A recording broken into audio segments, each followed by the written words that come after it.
just said, and were given an update last year, but the board asked for a comprehensive plan that would entail what we're going to do with the buildings that were closed, because once we close two-story buildings, we then have to comply with current ADA requirements to even reopen that building. So if we're thinking of putting another program in either of those buildings, and this is what we asked for last year, and I'm not upset with the members of the committee. I'm upset that we don't have an answer to a question that you guys probably weren't aware that we had a year ago. What's the plan for the 6th grade academy? What's the plan for Kennedy if we close that? Are we just going to let it sit and grow mold and bulldoze it and so sell it to a developer? Is that the plan? I think they gave us the plan. The way I understand this, the recommendation of the committee is that we remove this building and sell all this property. That was an option. That was an option, but if we're going to add a STEM school, if we're going to add other programs, and we close all these buildings and we can't reopen them, then what's the plan? Where are we going to put those? Do you think the community's going to pay for a bond to build a brand new school when we just demolished how many? I think there needs to be some discussion here. Well, I would agree, and it needs to be sooner rather than later. This needs to take place. This committee's put a lot of work into it, and I'm not for just doing a knee-jerk reaction, but we do need some information, and we do need to be moving quickly on this. Whether we're going to go forward with it or not go forward. I mean, to have it hang out in limbo is not the answer. So we do need to get the information that the board needs. So I would suggest that the board review the plan as quickly as possible, if you haven't already, and submit those questions that you have on any of the recommendations or any information that you need this week. You cannot wait 2 weeks till next board meeting, whatever. It needs to be done immediately. So if you have questions or concerns, I would suggest that you submit those to Mr. Zorn this week. Any information you need, any questions that we might have, so that we can get the ball rolling and moving forward to make a decision one way or the other of what we're going to do. Okay. Any other discussion?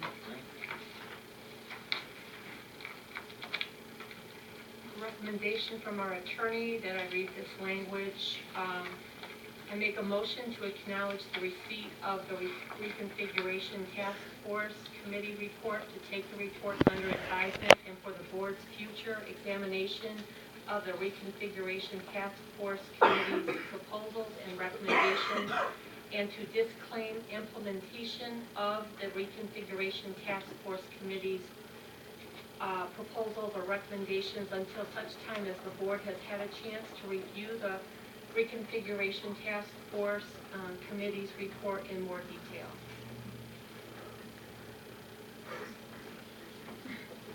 So you make that in the form of a motion? Yes, she did. I support it. I have a motion by Mrs. Stellini and a support by Mr. Miller. Basically, what we are saying tonight is we are receiving this report, but we are not taking action on it because we do need to review it. We just wanted that to be very, very clear tonight, because many of us are seeing this, as Mrs. Stellini stated, for the first time. We read it over the weekend, but we were looking for explanation, and we still have some questions. So we will be moving forward on this, but I would suggest to the board that this week, within the next couple of days, you get those questions to Mr. Zorn, who can then forward them to the committee or to whoever it needs to be forwarded to, on any information that you need, any questions that you have about any of the proposals, so that we can then get a date set to move forward for either the board to do a workshop discussion on this before we go to the public, or if we're ready to go to the public, or if we're needing to send back whatever. We have to get moving on this. It cannot be something that we just wait till the board meeting and then we'll discuss it again. We have to make this a priority to be moving forward for our district. And that's what we did when we closed Waring and some of the other schools, is we came back, had discussion, and then we went to all the schools involved and had meetings with community members, and at least tried to get people's concerns and questions answered. And my recollection when we closed the junior high and made it a sixth grade academy, and the wearing situation. Do you remember what other buildings were done at Fisher at that time? The number one concern was sports, and will their children be able to still continue to play sports and be cheerleaders? That was, yes, that was the main concern. I went to all these meetings, and so we just need to do this in a way that doesn't cause people to move their students out of the district and move out of Taylor. But with the understanding that something has to be done. Right. That's the bottom line. Something has to happen. Okay, any other discussion? I have a motion by Mrs. Stellini and a support by Mr. Miller. All in favor? Opposed? That passes 6-0. Thank you once again for all of your work. Really good job and very detailed. We really do appreciate it, each one of you, and for coming tonight to the meeting. We appreciate that as well. Next item, please. 4.01, audience participation. Anyone wishing to address the board, let me just state, because of the size of our audience tonight, we will keep to a very strict 5 minutes per person, 30 minutes overall. And then please keep in mind, individuals addressing the board should take into consideration the rules of common courtesy. The public participation portion of the meeting cannot be used to make personal attacks against a board member or a district employee which are totally unrelated to the manner in which the board member or the employee performs his or her duties. If the comments constitute a complaint against the board member or the employee, the board member or the employee does have a right to request a closed hearing. And I would ask the audience, please, let's be respectful to those that are at the microphone. They have the floor, and if you choose to... No. We'll just wait, because it's very hard to hear up here. If you choose to address the board, then you would need to get in line and do that. We will give 30 minutes. If you would state your name and your address, please. Caroline Pat, 6860 Jackson. I just want to say thank you to the committee. I know it's hard to go through all that information and try to come up with something to better our school district. I appreciate that. I went through the Taylor Center closing too. That was a hard thing. And also hopefully that they'll get the students involved when they do make decisions, the high school kids especially, because I see I'm losing my voice. I know at Taylor Center we had them in on our committee too. They got to choose whether they wanted to graduate in black and gold, even though they went to Kennedy Truman, all those kinds of things. So please make sure that the students are involved in that. We talked about that. And something that probably a lot of you don't, this is probably at the bottom of the list if all this does happen, is the memorabilia. I've been here since 1997 asking for some place for the Taylor Center and all the other elementary schools that have closed memorabilia. With it being stored over at Warehouse, I heard that it was just moved out of the way now, for the robotics team to work over in that area, so I have not been over there.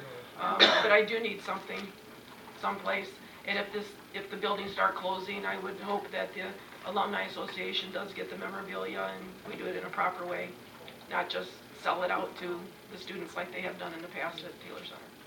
So just keep me in mind. I know it's at the bottom of the list. That's not an important thing at this point, but just keep it in the back of your mind for me. Could I make a recommendation to Mr. Zorn that this possibly be a part of this committee's thought process?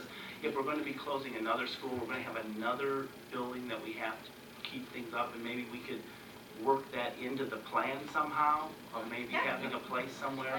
I mean, I'm getting about as tired as Caroline is of hearing Well, we this, started but- at Taylor Center, then, they caught fire, then they got rid of Yes. Taylor Center, closed it down, moved us to Waring, and then they, leased that out to the K-9, and then we've got some damaged stuff from over there from water leakage and blah, blah, blah, blah, blah. So now we're just stuck in the warehouse, and I have no idea. I've done inventory on that stuff probably, a million times. I think we need a place where we can display it and everyone can be proud of our heritage. I would really appreciate that. So, Caroline, do you have an idea in mind of how many square feet you need? Well, we had gone to the Career Center, and I talked to Mr. Murray there, and we were going to have the students build it for us, right where, next to the board annex, on the grass area right there, so that's kind of like close to where Taylor Center was. And we were asking for a 3,000 square foot building, but that was, why not ask for something larger than what, we really would get?